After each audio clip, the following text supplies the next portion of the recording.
završim. Sad nam peva Safet Šabanović Šabi. Zar ja sreće neću imati nikada, a Safet Šabanović Šabi upravo i potpisuje muziku i tekst. Slušamo njega u okviru emisije Cvrčak na sat.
Ja sam te voleo, mila znaj, moje srce tebi sam podario.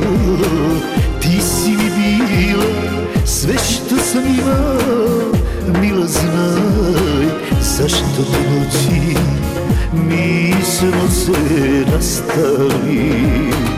Ti si mi bila sve što sam imao, mila znaj, zašto te noći mi smo se rastali.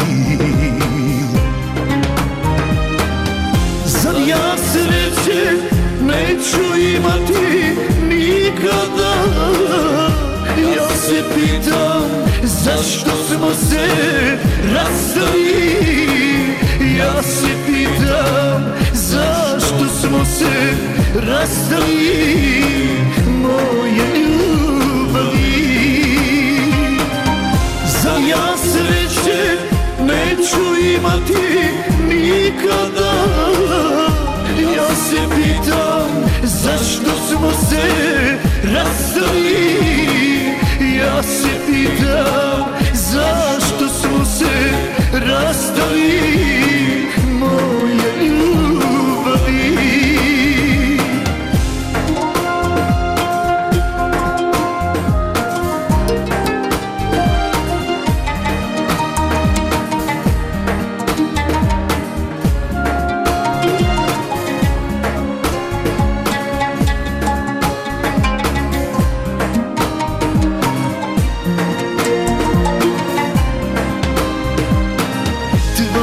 Slike još uvek čuvam ja, kad je gledam suza lijem tad.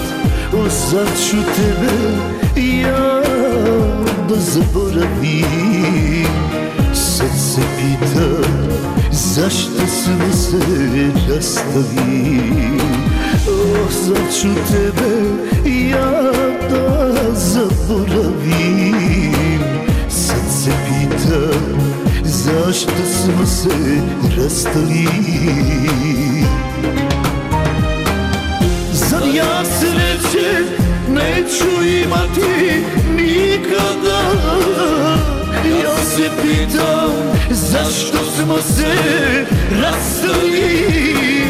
Ja se pitam zašto smo se rastali, moje ljubavi. Zar ja sreće neću imati nikada? Ja se pitam zašto smo se rastali. Ja se pitam zašto smo se rastali, moje ljubavi. Zar ja sreće neću imati nikada? Ja se pitam zašto smo se rastali? Ah, ja se pitam zašto smo se rastali? Moja ljubavi, moja ljubavi,